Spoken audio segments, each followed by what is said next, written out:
Before we get started with another great edition of the Dukeless Rasslin podcast, I do want to let you know, Zencastr.com. That's right, Zencastr.com.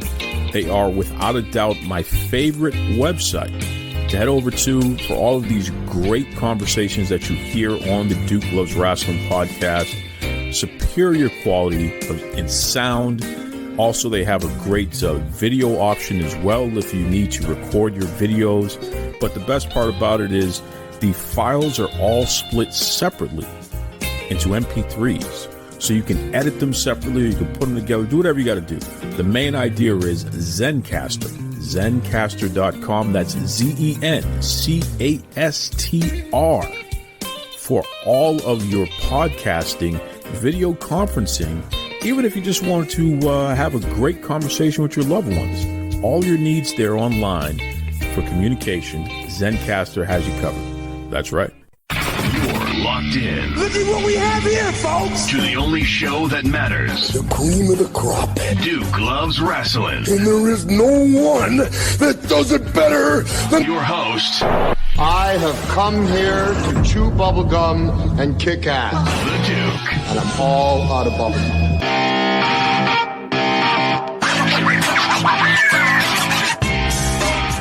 Welcome to another special edition of the Duke Loves Rasslin podcast. I am here. I am alive. I feel like, Carlito Brigante from Carlito's Way. Shout out to Al Pacino. I am reinvigorated, liberated, and about to be relocated. That's right. That's how I feel, folks. I am surviving the hex that was put on me by some humanoid. Somehow, some way, they put that COVID-19 hex on me, and it finally caught up to me. Tony Khan probably paid a lot of money to get that done. I'm kidding, maybe not. But, folks, I'm still here, and I brought a guy who is out here.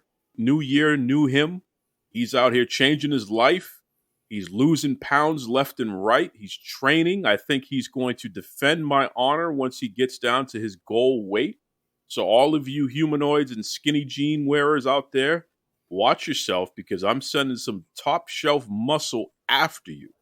I'm talking about my fellow New Englander here, the one, the only Mr. Danny G. What's up, Danny G? Papa Duke, how's it going? You've been down and out for a little bit, buddy.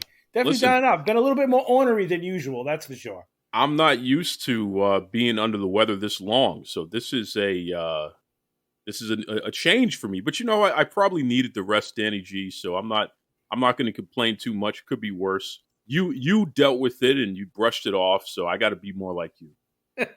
No, it's different for everybody. It's honestly different for everybody. I'm not one of those, conspiracy theorists. You know what I mean? I have my views on the whole COVID thing, but I'll never not acknowledge that it's a real thing and it's there and it hits everybody differently, like a lot of other sicknesses do. And some people get it bad, some people don't. I was lucky. I literally had it for like 3 or 4 days. And within about a week or so, I was 95 to 100% and I was back to work without a problem. So I lucked out. It's the truth. I lucked out. But I know plenty of people who haven't been as lucky. Well, listen, man, you got to do some research for me and find out. Did somebody put a hex on me or what? What the hell is this all about here? Oh, I'm going to go with Tony Khan. I'm going to agree with you on that 100%. He's got the big bucks. He could do it. He's got sure Daddy's money. He can do whatever he wants with Daddy's money. Yep. They made a couple extra bucks this year with the Jaguars, so that could have translated to. God, it's hard. It's hard to root for that team. Yeah. I like the quarterback. There's so many. The coach is good. There's so many likable players. It was a good story, but then you just see that little pipsqueak around, and you're just like, oh, come on. Listen. My favorite thing about Tony Khan, and I'm dead serious here. It's so hard for me to take this guy seriously when every time he hugs somebody, he closes his eyes, and it is like the most uncomfortable, intimate moment you'll ever see in your life. And I'm sure this is just his way of expressing himself because he cares. But listen, I hug my friends. I hug people that I care about. I'm a hugger. I'm down with that as long as everybody is okay, invading each other's space like that. but you're not going to see me closing my eyes in this deep embrace as if this is the last time I'm going to touch a human being. It's like a ever deep in life. orgasmic embrace almost. Yeah, you know? dude, this guy he looks like he's having a little too much fun when he does it. So, Exactly. Tony, the next time I see you, Tony, and believe it or not, we're going to cross paths a lot more than you realize, Tony. And I'm not talking pro wrestling either. But the next time I see you, Tony, the first thing I'm going to tell you is do not hug me. Well, Okay? I'll tell you what, Tony, if you're listening, you're coming to my neck of the woods in April. Feel free to invite me down to your show. I'd be happy to attend and rip you to shreds afterwards. Listen, be careful. He's going to have you sign an NDA and then invite you to the private parties there. You know? I'm not drinking. I can't go to the private parties. He'll give you a special concoction from that bag that he carries around. This is from him. He says he's the bartender. So, Yeah. Hard pass on that. All right, listen, let's get off of Tony because we got a more important thing to talk about here because, Danny, you and I, we got heat with each other. A little bit. We got heat with each other. You brought your kid involved, and she was trying to play referee and what have you, even though I know the fix was in because she comes from your loins. So, I never felt like I was getting a fair shake when she was relaying messages back and forth between the two of us. Because in reality, there's something that you're just wrong about, Danny.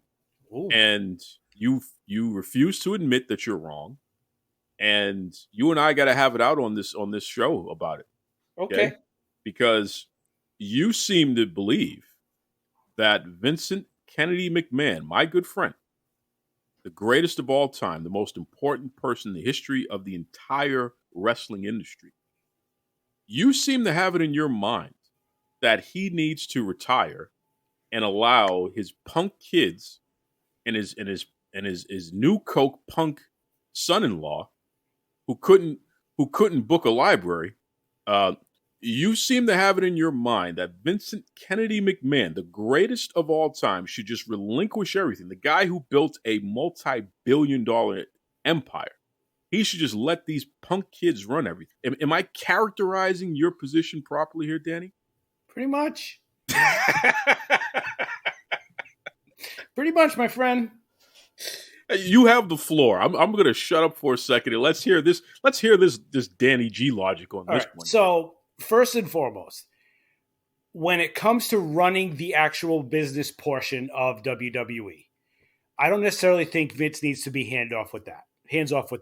I think that my gut feeling on all of this, Duke, is, I told you the last time I was on, I think even that I felt it was best for business that he step aside after all those allegations, because it may be a good idea to not be in the forefront and take the attention away from the actual people and the performers in the company. And sure enough, a couple of weeks later, he did that. He retired. My honest opinion on this is he sat there and he stewed because he actually saw the company doing well without him. He saw the attendance numbers going up. He saw the ratings were doing better. I don't think he liked Triple H bringing back all these people, and I agree, some of them shouldn't have been brought back. You know well who I think should have been brought back.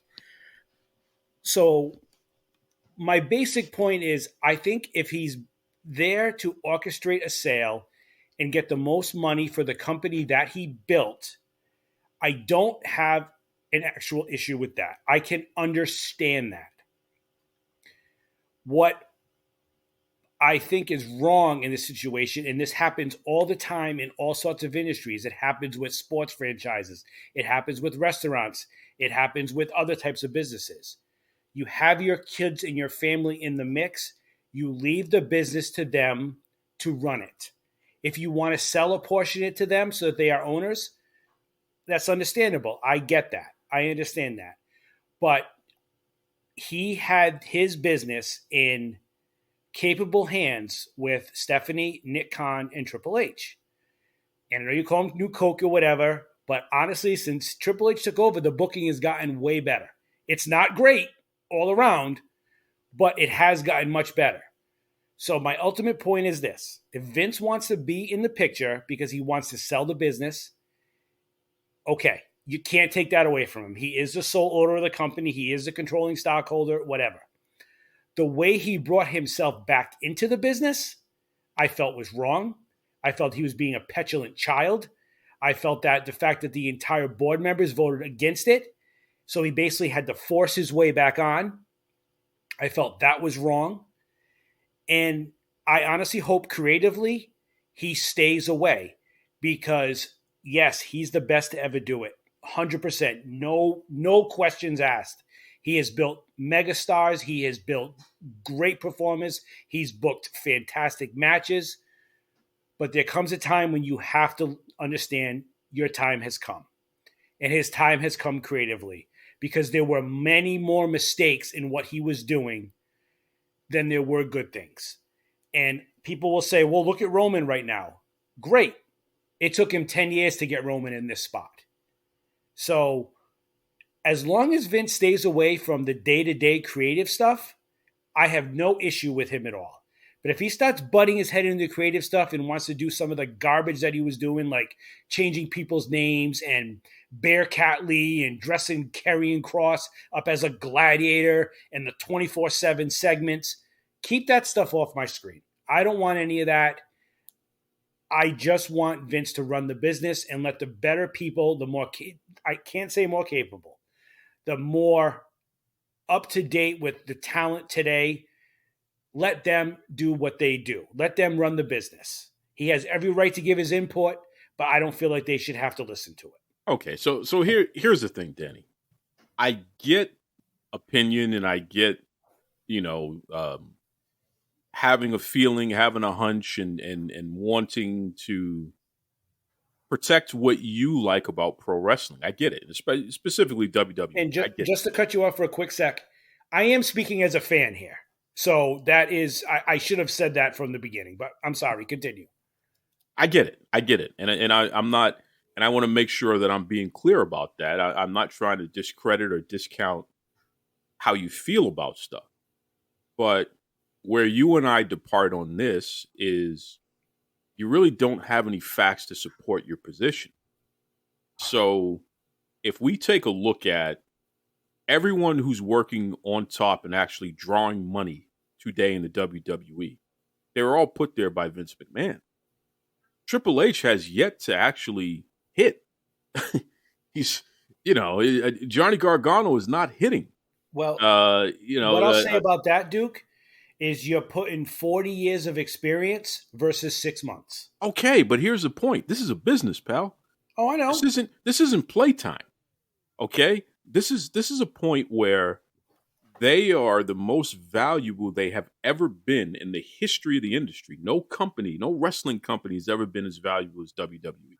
Never happened. Nor will anyone ever will be. And yeah, we probably will never see this again. And they're at a point now where it's like, if you're going to sell the company, if you're going to cash out, you got to do it now. Because you're probably not going to increase the overall value of the company any more than what you're going to be able to do this year. So, 2023 is the year where you're either going to sell or you're going to take it private and you're going to do some other business dealings. But, they can get between $8 and $10 billion right now. And I don't think that'll ever happen again. So you got to do it before the bubble bursts.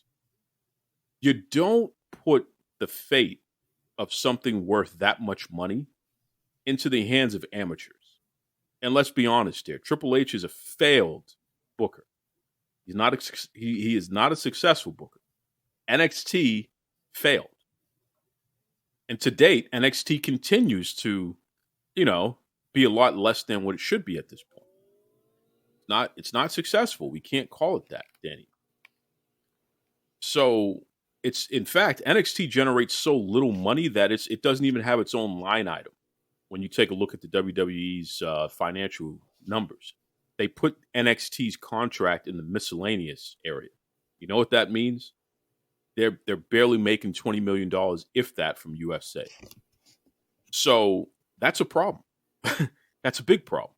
That's Triple H's baby, right? The old NXT, not this one. I'm talking about this one. All of it. It's all his. I think that the other issue that I have is that we don't know what Vince was responsible for booking.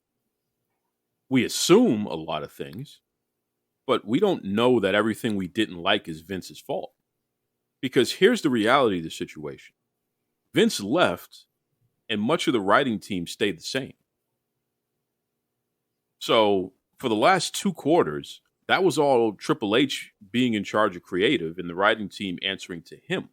Are you going to sit there with a straight face, Danny G, and tell me that you enjoyed most of what WWE was doing in the last 2 quarters outside of Roman Reigns, which is what Vince McMahon was doing anyway? Are you going to tell me that you've enjoyed the product that much? I've enjoyed it more than the previous 2 quarters before that. I can tell you that. Danny, they have not built any new stars. Do you realize that?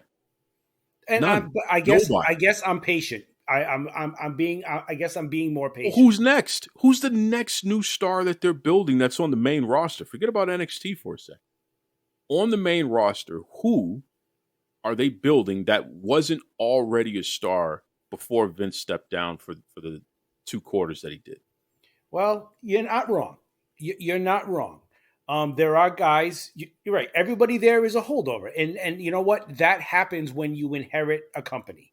You're going to have holdovers. But Danny, I'm not willing. It's not to like judge Triple H didn't bring guys in and try to do things with them. Who's the next star that's coming out of his field? Agree. He didn't. Triple H didn't bring in people that you know how I feel about that. I don't think he didn't bring any of those people back to be. He brought in people to fill in the mid card. That's what I see as the truth. I think he brought in people to kind of fill the mid card and to give some a little bit more depth to the roster, because it was cut. It was still there, but it was cut kind of thin, and it was getting repetitive. But how do you make money off of Bronson Reed? Oh God! All right, that's a bad example, because what was the first thing I sent you as a message when I saw Bronson Reed come back? Well, forget about that. How do you make money off of Karrion Kross right now?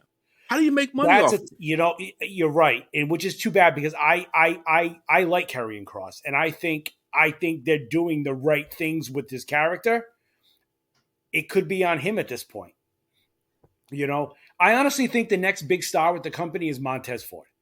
That's who I think is the next big guy. But that's a Vince McMahon guy. That's a Vince McMahon. Well, Vince he McMahon also came from NXT. He came from NXT, and there's a Triple H thing too. What does that mean? What does that really mean? He had to come up to the main roster, of course, and they made him tag team champion. Triple H didn't do that. Yeah, well, a lot of these guys, I mean, Roman, Seth Rollins, Big E, a lot of these guys all came up from NXT from the original days. But what does that mean, though? When you get up to the main roster, you either sink or you swim.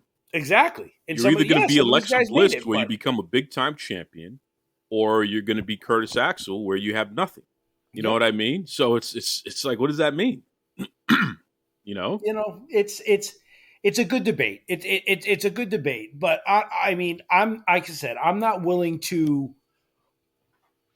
In a year, all right, I would say this by SummerSlam, if there isn't somebody next on the horizon under the Triple H regime, then I agree with you. I think there is no Triple H regime. You got to understand this. He may be head of creative, but Vince McMahon is back as the chairman and all that other good stuff. So it's either with Vince or without Vince.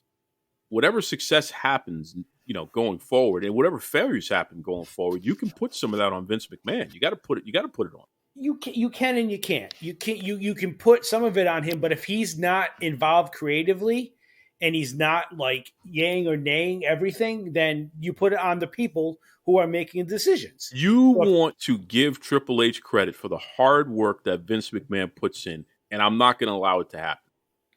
Okay? And I'm not just speaking to you. I'm speaking to all the fans out there who want to give Triple H all the praise, but they don't want to hold him accountable for all the failures, which he has a lot more of those than the other way. Okay, Vince has plenty of failures, man. Plenty. But he's a difference maker. I mean, come on, you can't look. Yeah. The company jumped 40% in value as soon as Vince McMahon came back. Yeah, and I've also been monitoring it slowly but surely trickling down, back down again. That trickle down is still higher than what it was before he came back. It's A still little bit. much higher. A little bit. It's still much higher. It's like what, $10, $15 more, right? No, it went up from like 79 to like 85. It's at 86 today. I think is when it closed at 86 today. It topped 90. It almost hit 100. It did. Yes, it did. It did. You are right. That. You know, don't try to play me here. It I'm did, actually an investor. top 90 at first. It did top 90 at first. So again, he's still the effect is nothing but positivity, and they're about to post record profits again. It's going to be another record revenue year. Yep. No thanks to Triple H because they lost money while Vince was gone. I actually did look into that. I did look into that. Yeah. And here's the thing. There's no thing. Did they lose money when Vince was gone? No, they did not lose money. Okay. They didn't make as much. Okay. But they didn't lose money. And they also were in a better financial standing, which means the company as a whole was in a better position. Better position when? After Vince stepped down. Well, we know that's not true because as soon as he came back, they increased it so much in value. Yeah. Well, you add back the you add back a figurehead. That's going to happen. That's not going to happen. What are you talking about? That's not going to happen. What, you think that's just automatic? You could just pull a guy and bring him back, and then numbers go up automatically. Not just any guy, but you brought back VKM. Okay, this is my point. So, in terms of business, there's nothing better than having Vince McMahon around. The company is nothing without him. The company is literally a failure without him. Okay? Vince McMahon is a difference maker, which is why anyone that wants to do business with WWE, they only want to do business if Vince McMahon's involved. If he's not involved, they're not going to do business. Then why did board members step down, and why are there lawsuits coming out against them? Those lawsuits happen. And in fact, it's smart to happen because you want to make sure that something illegal is not happening. And this is people who just don't understand the law. Vince has every right to come back and assume power the way that he did. People are suing just in case there's some kind of loophole that they can exploit, and they hope that he's probably going to settle with them. Because that's the best thing you can do with somebody who's in a position where they're trying to sell and offload something of such value. They'll just settle just to get you out of the way so you don't interfere or slow up the potential sale. So it's a money grab. We know what this is. And that's okay. That's part of the business. It's the cost of doing business. But all those people who step down from the board, they can go to hell. Because Vince McMahon was Vince McMahon before they even joined the board. So whatever high horse they think they have, they're a joke. That's my opinion on that. Okay? This is the same guy. We knew who he was and what he was. We know about a lot of the facts of some of the terrible things he's done, right? But they joined the board despite all of that. So now suddenly they got some kind of moral code. They can go to hell. Every one of them. Okay? The company's made more money since they've been gone. So imagine that. That tells you how much value they added to the board.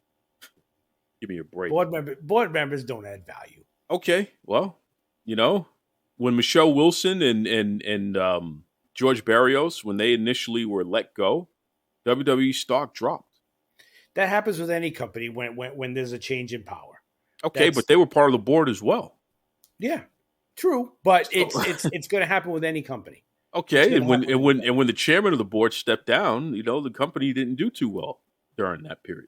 Their trajectory slowed. The company did better. Their trajectory slowed. It didn't do better. They sold more tickets. Their TV ratings went up. They made money. They did not make as much money was because they added payroll and they added equipment. The first two. Huh? They added payroll by bringing back wrestlers. They put more into their live events. They put more staff into place. That's why they didn't make as much money. They added more their staff. TV ratings. They let go a bunch of people too, Danny G. Just Those recently, offset each other. They were doing layoffs before then. Stop it, Danny. They were doing layoffs before then. Every quarter they do layoffs so that they can cover the dividend payments without having to dip into the kitty. That's what happens with that. we see it every year. They do at least 3 separate rounds of layoffs every single year, like clockwork. And that also coincides with when they do the dividend payments. So you're making excuses. Next thing you're going to tell me is that because of the NFL, that's why, they made less money compared to the first 2 quarters. Go ahead and tell me that too. Because what are you talking about? Because of the NFL? Well, because WWE had to compete with the NFL, or Triple H had to compete with the NFL, so that's why they couldn't. They weren't as successful because he had to compete with the NFL. Stop it. Okay? Of course he did. You're making excuses for a guy who has proven that he's just as good of a booker as you are. Okay? And I don't understand it. Then you're giving me credit for being a pretty good booker. I am a better book. I could book a better show than Tony Khan. That is for sure. Well, I think we all can. Your kids could book a better show than Tony Khan. So, that's right. My baby girl, my daughter, who goes to the live events with me, exactly, she probably could. I believe that. I'll tell you this story real quick. It's funny. I had to drive my son to college to Michigan, and we actually had this. We stopped in Cleveland. It was me and my 2 boys, and AEW was actually in town that night in Cleveland, and I almost went. Uh-oh. But we got there too late, and I ended up not going. But I turned it on the TV, right? And my oldest son, who was with me, watched it for 5 minutes, and he's like, "What is this crap?" Crap. He's like, "This doesn't look like the stuff that we used to watch when I was younger, Dad." I'm like, "Trust me, buddy, it's not." The worst. And not getting better either. No, and that's my biggest problem with the company is that they're not getting better. They're not getting better. And then they're going to desperate lengths to try to get ratings that are just, in my mind, disgusting. Disgusting. Well, I mean, we might as well talk about it since you're saying it. So let's transition back to this issue here. There was a tribute to Jay Briscoe. Tony Khan for a while now has alleged that Warner Brothers Discovery, as he calls them, the network, would not allow the Briscoe brothers to be on TV. Now, you'll allow the meth-addicted a bank robber. You'll allow people who have been convicted of rape. You'll allow, drug dealers and pimps and all sorts of other people to be on there. But the network won't allow the Briscoes because Jay Briscoe said some disparaging remarks about gay people nearly 10 years ago, apologized for it, made amends. His peers forgave him. Many of the fans forgave him because he actually did the work and showed that, he had learned from his mistakes, right? So, but according to Tony Khan, the network would never let them on. Well, as soon as Jay Briscoe dies, suddenly Mark Briscoe is allowed to wrestle in the main event, not just on the card, not just appear, but wrestle in the main event on Dynamite. And there's 2 schools of thought there. Me personally, I'm okay with it because if that means that the Briscoe family, that if their family is going to get, some money from the money mark on that, then fine. Just, pay them. They worked for it. It is what it is. But Danny, you bring up a fair point that I didn't really consider. What's your position on that? Well, I'm going to start this by saying one, everything I say about Tony Khan is it's Tony Khan as the AEW owner, businessman, etc. Has nothing to do with him as a person or an individual. I think probably in life he's probably a decent guy. I actually probably think he's a pretty good guy in life. But as far as like a businessman and a business owner, Tony Khan, I'm going to quote you, Duke, you're a freaking scumbag. Okay? Because you mean to tell me you went to bat with the network since you quote unquote purchased Ring of Honor to get the Briscoes on TV and they wouldn't allow it. And then all of a sudden, tragedy happens for, might I add, the second time within your company. An unfortunate tragedy has happened. And now, you know what, buddy? You're batting 1,000. You're 2 for 2 on this, on exposing a bad situation, a tragedy in life to gain a rating. Because that's what this was. Okay? That's what this was. He saw that Raw rating on Monday night, that big Raw rating, the biggest Raw rating they've had in a couple of years, and he lost his mind.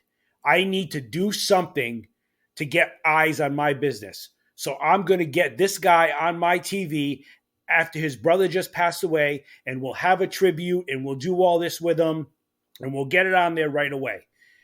I think that is classless. I think that is bad business. And I think it is slimy because you're just trying to get people to watch your program. Okay? Now, I don't disagree with wanting to eventually do that. I think that would be fine. I think in a couple of weeks, maybe once the dust is settled, maybe once we get a nice positive update on Jay's two daughters and his wife, get a good family going, good, the family starts coming back, starts improving on a daily basis, then maybe you do a nice tribute show with them, you have them come out, you do something like that. Not a week after the guy just died in a car accident, right? Not a week. And honestly, like I can't judge it was probably up to Mark Briscoe, and if he felt okay to do it, that's on him, that's fine. Doesn't mean I have to agree with it. It doesn't mean I would do something like that myself. I think it was in poor taste by Tony Khan. I've talked to you about it before. I hate the way, and I've noticed since there's been some backlash, he's kind of stopped using Brody Lee's kid on TV as much. I think that's classless. I think doing this to get a rating, and that's all you did, Tony, was to get a rating. You wanted to try to get people to watch so you could get that $1 million rating. And you know something? A whopping 30,000 more people watched your show, and you got 1,003,000 people for a rating. Bravo. You did it. You did it. So, I mean, I just think that's in poor taste. I think the whole thing is done in poor taste. I think he will do anything in his power to try to make himself look like the good guy in the entire wrestling community. And the way he goes about doing it is wrong. So that's my opinion only. I'm speaking again as a fan. But Tony Khan, you're a scumbag for doing that. You're a complete scumbag as a businessman for exposing a family the way you just did. It's interesting when you talk about trying to be the good guy, because Tony's telling everyone who listened that he and his father are interested in purchasing WWE. And I find that interesting because he's the same guy that'll say there shouldn't be monopolies in wrestling and all this other stuff. And then he turns around and he's trying to create a monopoly. So he would. Come on, Duke. He would if he could, he would buy WWE. Vince would never sell to them. Never. And I don't care if they outbid everybody. He wouldn't do it. He wouldn't do it because he's not going to. If he's going to sell, he's going to sell to who he wants to, but he's not going to sell to somebody I think who he thinks will completely ruin his company. And that's exactly what Tony Khan would do. He would totally destroy WWE. Yeah, I think we'd have all the flippy dippy peanut butter skippy every week. Well, of course, the first thing that they did in Dynamite this week, first match, was exactly that. Just flips for flip's sake. That's it. That's all it was. It was just embarrassing. It's so. I don't understand why he continues to try to cater to this like independent wrestling audience. That's not going to bring eyes to your television, Tony.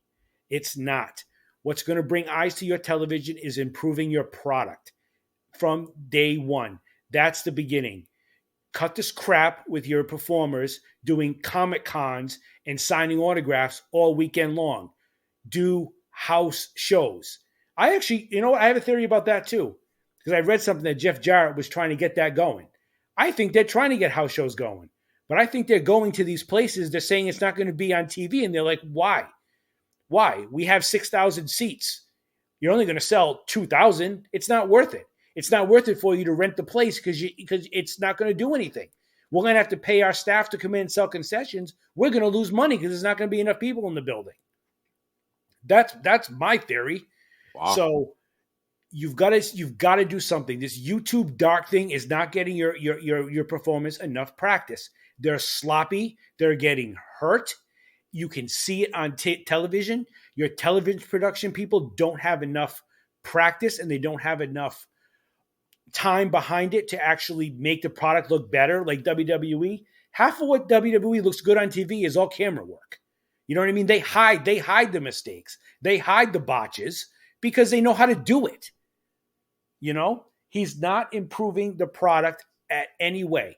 You're letting your inmates run the asylum. And that was apparent with the whole CM Punk Young Bucks thing. All right. You said this yourself. Daniel Bryan doesn't want to sell t-shirts. Buddy, I'm paying you $3 million a year. We're making a freaking t-shirt, the American Dragon t-shirt. You got to stop worrying about a best of 7 series with the Young Bucks and whatever they were, Penta, the Inner Death Triangle, whatever they were called. Ridiculous. Absolutely ridiculous. 7 of the exact same matches on TV. 7 of them on TV week after week after week. I think the ratings went down every single week that match was on, right? You've got an old, ridiculous Chris Jericho running around like he's the god of wrestling with that absolutely horrible Jericho Appreciation Society right now. That I see them come out in those outfits, and it is the most ridiculous thing I have ever seen. Chris Jericho should be embarrassed after all of the good things he has done with his career, after all the ways he's reinvented himself, to be coming out on television week after week like that. It is disgusting. Absolutely disgusting. And then the one time you have a wonderful organic promo with Ricky Starks. That was some of the best 20 minutes of television I've seen in all of wrestling in years. That promo he did with MJF. Fantastic. You build up in a week. What happens? Ricky Starks loses to MJF. Done. Now he's in a program with Jericho. He's losing to Jericho now. The one guy that you could have built to be a good star, a guy who has mic skills, a guy who is fantastic in the ring. What do? He's being buried again. It is awful. It is so bad what this guy does. He's got him teaming it up with some independent flippy guy, Andretti or whatever. Give me a break, Tony. People don't want to see that on your TV. You know what people want to see? People want to see CM Punk versus MJF again. People want to see Daniel Bryan win your world championship and defend it against some of your top stars. Maybe a guy like Wardlow. Oh, by the way, you ruined him pretty quick. Will Hobbs. Oh, you had him lose. You had him lose on one punch to your freaking pockets guy, Orange Cassidy, who you got a title on, who gets more TV time than just about anybody. You've got the Acclaimed. They're actually a good tag team. Do you have them feuding with the Young Bucks? Do you have them feuding with FTR? Do you have them feuding with I'm sorry, the same tag team, the Death Triangle? No. You've got them in a feud with the Gun Club doing family therapy promos. It's unbelievable. There's no common sense to their booking, Duke. None. Danny G is coming in hot and heavy. And I just want to say shout out to Tiffany Nieves. She was part of that family therapy session, and she was the best part of it, her in her red shoes. Tiffany looking sharp in the red shoes. She did look damn good. I told her a couple years ago, I said, look, there's something about you in the color red. Wear more red. She'll tell you this herself. And sure enough, since then, she every time she pops out the red, everyone goes crazy. So. Well, Tiffany, I'm going to have to apologize to you because I honestly didn't watch the segment. I didn't watch any of the show because I've gotten to the point now where I don't watch. I'll keep up and I'll look at it after the fact. I'll read the rundown of the show. I've gotten to the point where I can't watch because every time I give it a chance, Duke, I get upset. I see the wrong people in the wrong places. I see so much good talent being completely wasted because you know why? He lets them do what they want. You're right. You're absolutely right. But you did see the photos of Tiffany. I did. Okay. Yeah. All right. Just want to make sure we're clear about that. Oh, I did. I'm not going to miss that, Duke. She looks sharp. By the way, the photo, shout out to the photo you placed out there of Layla Gray. Layla, I know you're listening. Yeah. Luke Curtis, bravo, my friend. Yeah, he's the man. You've done very well for yourself. He's a good salesman, clearly. And honestly, Layla, I'd love to see you back in WWE. I really would. I would hope someday. I really hope the best for the both of those two. I really do. I don't know them well. I know they're members of the group. I don't know them at all, to be a better word, but they just seem like genuine good people, and I really am pulling for you both. I really hope you both success. Great folks, and I'll tell you, keep an eye out. Later this year, there's going to be a reality show. I know you've told me. I'm dying for that. Yeah, and I know all three of them: Tiffany, Good. Layla, Luke. All three of them are going to be making appearances, so that'll be interesting. Yes, big deal there. You know, Danny, we have the Royal Rumble tonight. As we record this here on Saturday, we have the Royal Rumble tonight. Do you have any predictions for us? I'm actually looking forward to the Rumble as I always am.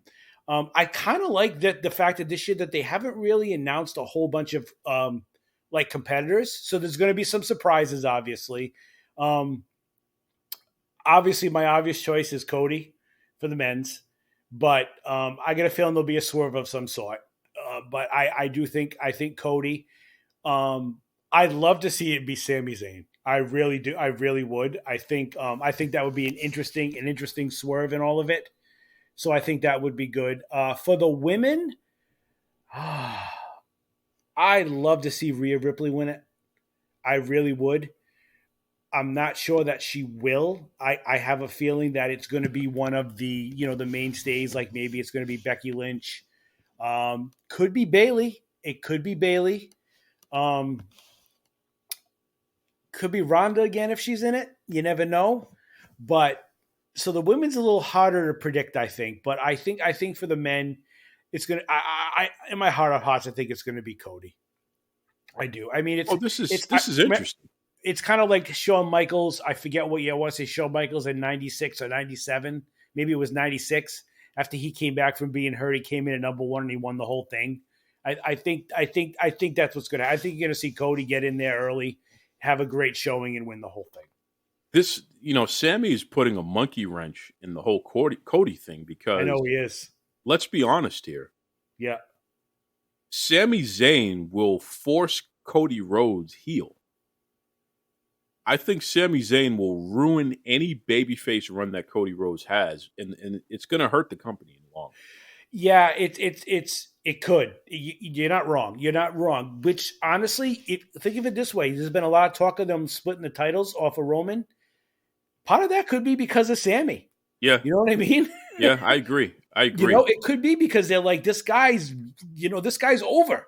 He's over right now. Oh, he's getting over. I don't know if that translates into merchandise sales. You're right. I'm sure the Bloodline, the Uso shirts are doing well. I would love to see the numbers on that. Yeah, that'd be interesting. Honorary Uso shirts. That would be interesting. I'd love to see that, but the crowds are behind him, and so there's that. But we'll see. We'll wait and see. But I definitely think that they're hoping. I think they're hoping to get a couple of guys like Cody, like Sammy. Even Drew's in there too. Seth Rollins is there. They need to separate. I love Roman with 2 titles. I think it's awesome. I really do. But they gotta separate him because he doesn't have. If you're gonna have the 2 titles, I think you need to be on every show every week. So what if you do something like this? Because you got me thinking now. What if you do this? What if you have Cody eliminate Sammy? Well, no, because then you're going to turn Cody heel. The fans are not going to like that. Sammy has to eliminate Cody. Yes, that's a good idea. But then Cody is going to turn heel. You got to find a way for Sammy to feel like he's been screwed, and then for him to turn heel and somehow get Sammy versus Cody, where Sammy is the heel going after Cody, and maybe Cody is pursuing Sammy in that regard because the odds are against him. It is. I mean, look, we all know that Roman is technically a heel. We know that, but I'll tell you, if you go to a live event, which I've been to a couple, when that music hits, ain't nobody booing. It's true.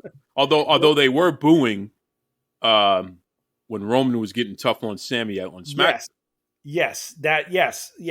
So this is why Cody's in a tough. Here's my issue. Listen, no disrespect to Cody Rhodes. Okay, he and I got an interesting history with each other. I'm not trying to pick on the guy, give the guy a hard time. Because I honestly feel like this affects him personally. So I want to be very careful in what I'm saying. Cody Rhodes is not the babyface that he wants the world to believe he is. Yeah, we've talked about this. You've mentioned this before. And I think that it makes him unreasonable, because I think that he wants it to be that way, and it's like, buddy, you're just not that likable. Yeah, you're just not. Like, I know I know what you're saying. I hear you on that. Like, not Cena. Yeah, he's not Cena. He's not even Sammy. He's not even Sammy. Sami Zayn has always been a great wrestler. I mean, his matches with Nakamura were friggin' fantastic in NXT. His feud with Kevin Owens has crossed, multiple promotions and go back a couple of decades now at this point. Sammy is somebody who we've seen, and now he's in an underdog role, but we know he's a great wrestler, and his character development is there. This is an interesting thing. I want to see what happens when he becomes champion, more than I want to see Cody become champion. Yeah, I do. I want to see Cody. I feel like, I feel bad that Cody got hurt, and it's a good story, but but I agree with you in a sense. I don't know if he's going to be the guy to take it off of Roman. I honestly don't know if anybody's going to take it off of Roman. I think they might let Roman keep running with it and then just give it up, which would be kind of lame, but because there's nobody right now that has like the real star power that he has, because even if The Rock does come back, he ain't beating him. You know what I mean? That's true. That's a good point. He ain't beating him. Even if he fights Austin at WrestleMania, he ain't beating Austin. Austin ain't beating him. You know what I mean? It's not gonna happen. So, I actually think, and I think you and I discussed this before too, I think that eventually if Roman and Cody wrestle for the first time, I think Roman's going to beat Cody originally. Yeah. I think he's going to beat him. Yeah. And then I think it'll be one of those stories and Cody will come back and then take the belt off him, maybe at like SummerSlam or something like that. A lot of this, Duke, too, does hinge on what Roman's ultimate schedule is going to be moving forward. Is he going to keep doing this? He's had a couple bouts with cancer.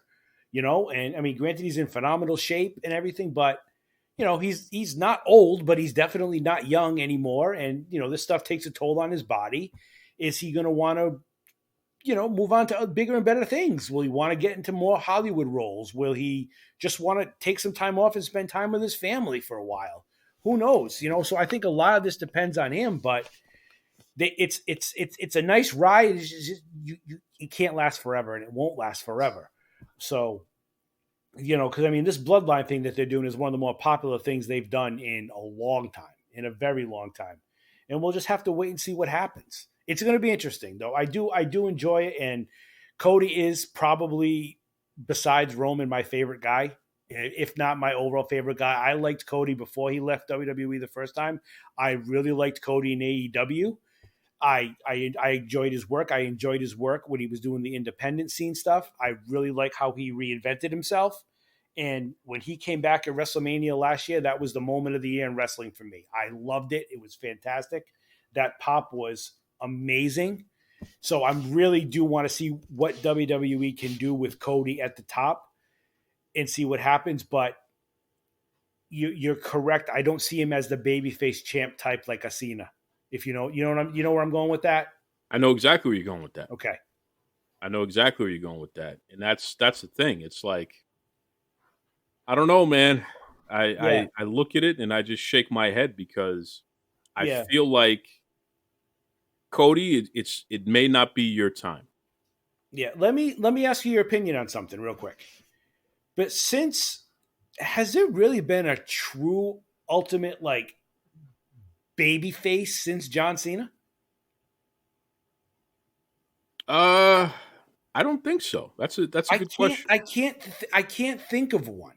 That's a good question. Because I actually think like right now, like there's actually, I call them tweeners in a sense. You know what I mean? Like look at Seth Rollins right now. Is he a heel or is he a face?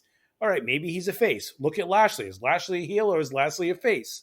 You know what I mean? Is Lesnar? What is Lesnar? It's, it's almost kind of like the Wild Wild West. Everybody seems to be against each other.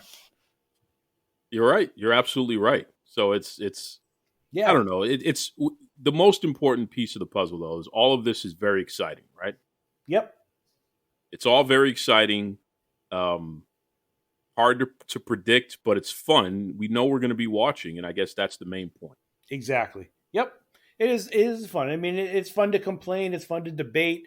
You and I, we talk, we debate, we go back and forth, but we're mature about it. We're adults about it. We both ultimately are fans of wrestling and want to see it do well. And even though I'll come on here and with you and I will rip Tony Khan to shreds in my heart of hearts, and this is for you, RJ, I would love to see AEW do well. I would. They just can't get out of their own way. Shout out to RJ. I know he's going to have something to say about that. My boy RJ. My boy RJ. I know. It's fun to argue with him. You can he's a good. You can just tell he's a good soul. He's a good guy. He's fun, and it's all in good fun, and nobody gets really too bent out of shape about it. But man, talk about an AEW apologist. Oh my God. That's exactly who he is, and that's why we love arguing with him, because he comes back for more every time. He never throws in the towel. No, never throws in the towel. He's always ready. He's always Gotta ready. love it. Danny, what's the best way people can watch your feed, especially tonight during the Royal Rumble? You might be live tweeting, right? Yeah, I know. I'm not too big on live tweeting, but I will sometimes. Maybe I will just for you tonight, Duke. We'll go with that. But I'm at Wicked Smart on Twitter is the best way to find me. If you want to find me on Instagram, it's at Daniel Effin Garvin. Again, if you want to follow me. If you don't, you don't. I'm not the type of guy. I'm not going to block you. I'm not going to shut you off. I'm not going to report you unless you say something very hateful, obviously. But I like to have fun on Twitter. It's a good time. It's a cesspool, but it's a fun cesspool. So that's the best way to contact me overall. But just some good fun debate. I like it. I've met some really cool people like yourself on Twitter. So I try to look at it in a positive light, not the negative light that most people look at it, and just go out there and have fun. It's if you take it too seriously, then you're just taking life too seriously, and that's just not the best way to go about it.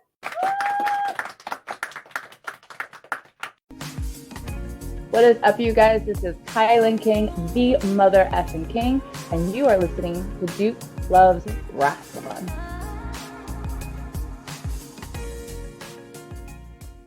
Be kind to yourselves and be kind to others.